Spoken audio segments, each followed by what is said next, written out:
Wow, kaharuhay sa adlaw karon. Kumusta mga idol? Panibagong araw na biyayang bigay ng Panginoon.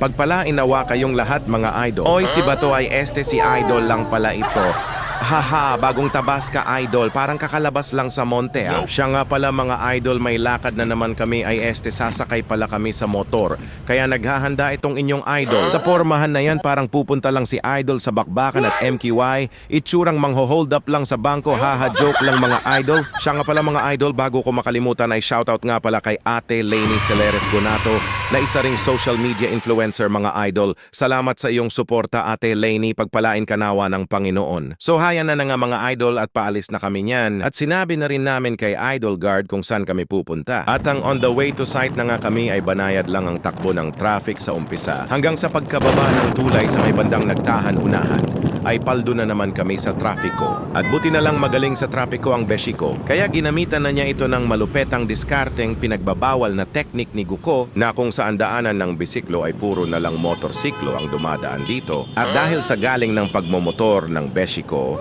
ay mas madali ang pagdating namin sa site na bibisitahin namin. Ang kaso ng tatawid na kami ay naka-hand signal si Superman at Batman. Yun pala ay sa kabilang kalsada na ang dapat na umabante. Pero pagkabilang ko ng 10 ay nakatawid na rin kami. At narating na nga namin ang site building na aming bibisitahin. Pero laking gulat ko nang makita ko si Idol Bato. Oh no, ikaw ba yan Idol? Pati siya napatitig sa akin. Akala niya siguro ako si Idol Vin Diesel. Haha. At dahil nagmamadali kami ay dumiretso na kaagad kami sa admin office para magpa-assist sa kung saang location area ang aming gagawin. At di naman sa katagalan, mga 5 minuto lang ay nagpunta nga kami sa location area. At itong nakikita nyo ay ang bagay na pinalitan ng bago at siya rin ang aming gagawin ngayon. Sa umpisa ay nanunood sa ginagawa namin yung staff ng building, pero iniwan niya kami kalaunan dahil may chicks daw siyang pupuntahan. Kaya ginamitan na namin ni Beshi ng superpower ni Guko at Saitama nang matapos kaagad ang trabaho, at di nga inabot ng taon dahil segundo lang ang pag-edit nito. At ito mga idol ang finished product na kalokohan na aming nagawa. Og wara magdugay mga idol ni balik na jud ag talimajeng staff ng site. Og sa way paglangan-langan mga idol gitesting dadyo namo kono kay naba og wabay palya ang among trabaho. Arang kasipat kaadyo og mata ning talimajeha kay nakit-an man dadyon nidya ang camera. Og ni-offer pa nga mo sadyaw na bakuno si kay abi nidya og TikTok na haha. Pero dahil gutom na ay minamadali na namin na makapag-lunch na. At habang nagpapaturo ang staff ay nilistahan ko na siya ng kanyang babayaran sa amin about sa labor